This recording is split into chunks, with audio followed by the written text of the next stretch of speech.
بسم اللہ الرحمن الرحیم بسم اللہ الرحمن الرحیم اللہم صلی علی سیدنا و مولانا محمد مبارک وسلم وقال النبی صلی اللہ تعالی علیہ وسلم خیر الناس قرنی ثم الذین یلونہم ثم الذین یلونہم ثم یجیء قوم تسبق شہادت احدہم یمینہ و یمینہ شہادتہ۔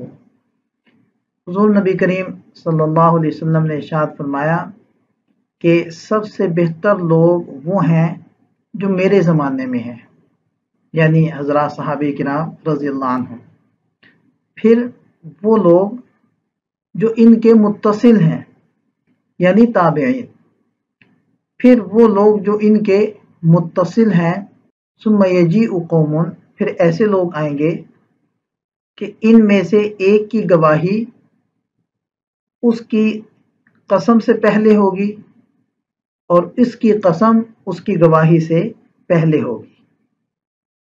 تو پہلے تو لغات دیکھ لیتے ہیں۔ قرن 100 سالوں کو کہتے ہیں، یعنی 1 صدی کو۔ اور یلونہم، یلون ولیہ سے ہے، ولین قریب ہونا، اور سبق یسبق آگے بڑھنا۔ یہ جو حدیث پاک میں آیا تسبیق شہادت احدہم، اس کو ہم دیکھ لیتے ہیں۔ محدثین کرام نے اس کے بہت سارے مطالب بیان کیے ہیں۔ ایک یہ ہے کہ گواہی قسم سے پہلے اور قسم گواہی سے پہلے ہوگی، یعنی یہ کنایا ہے جلد بازی سے کہ ان کو دین کی کوئی پرواہ نہیں ہوگی، یہاں تک کہ ان کو یہ معلوم نہیں ہوگا کہ پہلے قسم کھاتے ہیں یا پہلے گواہی دیتے ہیں۔ دوسرا قول یہ ہے کہ گواہی دینے اور قسم کھانے میں اس قدر لاپرواہی ہوگی کہ کبھی گواہی سے پہلے قسم کھائیں گے اور کبھی پہلے گواہی دیں گے پھر قسم کھائیں گے۔ اور ایک قول یہ بھی ہے کہ اس بیان سے مقصود اس آپ علیہ السلام کے اس ارشاد سے یہ ہے کہ جھوٹی قسم اور جھوٹی گواہی عام ہو جائے گی، یعنی چند روپوں کی خاطر لوگ عدالتوں میں جا کر جھوٹی قسمیں اور جھوٹی گواہیاں کھا رہے ہوں گے۔ وقال النبی صلی اللہ تعالی علیہ وسلم لَيَأْتِيَنَّ عَلَى النَّاسِ زَمَانٌ لَا يَبْقَى أَحَدٌ إِلَّا أَكَلَ الرِّبَا فَإِن لَّمْ يَأْكُلْهُ أَصَابَهُ مِن بُخَارِهِ۔ حضور نبی کریم صلی اللہ علیہ وسلم نے ارشاد فرمایا کہ لوگوں پر ایک ایسا زمانہ لازمی آئے گا کہ جب سود کھانے سے کوئی نہ بچ سکے گا، پھر اگر وہ سود نہ بھی کھائے تو اس کا دھواں اس کو ضرور پہنچے گا۔ ربا کا معنی ہوتا ہے سود، اور ربا کا ویسے معنی ہوتا ہے مال کا بڑھنا، جیسے وَيُرْبِي الصَّدَقَاتِ قرآن پاک میں آتا ہے، لیکن یہاں ربا سے خاص حکم مراد ہے، اور بخار سے مراد ہے بھاپ، مطلب اس کا اثر۔ تو لَيَأْتِيَنَّ عَلَى النَّاسِ یعنی قیامت سے پہلے ایسا زمانہ ضرور آئے گا کہ ہر آدمی کو سود کا کچھ نہ کچھ اثر ضرور پہنچے گا۔ وہ براہ راست سود سے بچ بھی جائے مگر واسطے کے ساتھ سود کا اثر اس تک ضرور پہنچ رہا ہوگا۔ تو یہ جو آیا ہے اصابہم من بخارہ، اس کا مطلب یہ ہے کہ جب سود کا دائرہ وسیع ہو کر تجارت و معیشت کے ہر حصے پر حاوی ہو جائے گا، کوئی تجارت کوئی شغل اس سے بچ نہ سکے گا، اور وہ آدمی سود کے عام ہونے کی وجہ سے سوچ بھی نہیں سکے گا کہ اس میں بھی سود ہوگا۔ مثلا ایک آدمی پھل وغیرہ خریدتا ہے، اس پھل میں وہ سوچے کہ کتنی سودی لین دین کے مراحل سے یہ گزر کر یہاں تک آیا ہے اور میرے ہاتھ تک پہنچ رہا ہے۔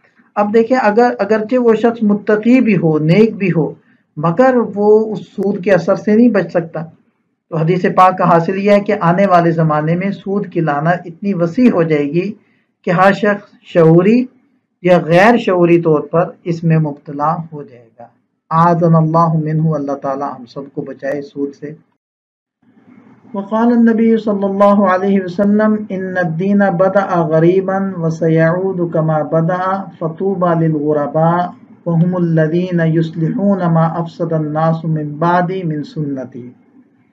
حضور نبی کریم صلی اللہ علیہ وسلم نے ارشاد فرمایا کہ دین کی ابتدا اجنبی حالت میں ہوئی ہے، اور آخر زمانے میں بھی ایسا ہی ہو جائے گا جیسا کہ ابتدا میں تھا۔ خوشخبری ہے غرباء کے لیے اور یہ وہ لوگ ہوں گے جو اصلاح کریں گے میری سنت کی میرے بعد، جس کو لوگوں نے میرے بعد خراب کر دیا ہوگا۔ تو غریب کسے کہتے ہیں؟ غریب معنی مسافر، وطن سے دور، اس کو غریب کہتے ہیں، جمع غربا آتی ہے۔ تو یہ جو حدیث پاک میں آیا کہ بدع غریبا، اس کے بارے میں علماء فرماتے ہیں کہ مطلب یہ ہے کہ اسلام اپنے شروع زمانے میں اپنی اقامت و حمایت کے اعتبار سے کمزور تھا، کہ نبی پاک صلی اللہ علیہ وسلم کے پیروکار بہت تھوڑے تھے، اور آپس میں قبائل میں بھی نزاع تھا۔ ایک قسم پرسی کی طرف اشارہ ہے کہ خود بھی تھوڑے اور قبائل کے انتشار میں گرے ہوئے، اس لیے مسلمانوں کو جلا وطنی کا سامنا کرنا پڑا، یہاں تک کہ ہر ایک عزلت نشین ہو کر رہ گیا غربا کی طرح۔ اسی طرح آخر میں بھی ہوگا کہ دین پر قائم چند افراد ہی رہ جائیں گے۔ یہ بھی احتمال ہے کہ مناسبت قلت دینداروں کے اعتبار سے ہو، کہ جس طرح شروع میں دیندار کم تھے ایسے ہی آخر میں دیندار کم رہ جائیں گے۔ صاحب مظاہر حق نے لکھا ہے کہ مطلب یہ ہے کہ اسلام کی ابتدا غریبوں سے ہوئی، اسی طرح آخر میں بھی غریبوں ہی میں رہ جائے گا۔ تو فطوبہ للغرباء، یہ جو الفاظ ہیں، ایک روایت میں تو صرف غرباء تک آتا ہے نا، اور اگلے یہ الفاظ نہیں آتے، الذین یصلحون، یہ والے الفاظ نہیں آتے۔ یہ روایت اس کی مزید تشریح کر رہی ہے کہ غرباء کون ہے۔ اس حدیث پاک میں تو وضاحت بھی آ گئی نا کہ غرباء کون ہے۔ سنتوں کی اصلاح کریں گے کہ وہ دور فساد کا ہوگا، اس لیے اس زمانے میں دین کے کام کرنے والوں کی یہ فضیلت ہے اور ان کو خوشخبری سنائی گئی ہے۔ اسی وجہ سے امام بہقی رحمہ اللہ نے ایک روایت نقل کی ہے کہ میری امت کے بگڑنے کے وقت جس شخص نے میری سنت کو تھامے رکھا تو اس کو 100 شہیدوں کا ثواب ملے گا۔ اور ایک روایت میں ہے کہ آپ صلی اللہ علیہ وسلم نے حضرات صحابہ کرام سے مخاطب ہو کر فرمایا کہ تم ایسے زمانے میں ہو کہ تم میں سے کوئی اگر 10واں حصہ بھی معمور بھی کا چھوڑ دے، یعنی دین کا جو حصہ آپ کے طرف متوجہ ہے، جس پر عمل کرنا آپ کے لیے ضروری ہے، اس کا 10واں بھی چھوڑ دے، 9 حصے پر عمل کرے تو وہ ہلاک ہوگا۔ اور ایک زمانہ ایسا آئے گا کہ اس میں کوئی معمور بھی کا 10واں حصہ بھی کر لے تو وہ نجات پائے گا۔ گویا کہ یہ فضائل فساد کے زمانے میں دین کی اصلاح اور جہد میں لگنے والوں کے لیے ہیں۔ بس خوش نصیب ہیں وہ لوگ جس دور میں سنتوں کو تھامے رکھیں اور اصلاح دین کا کام کرتے رہیں۔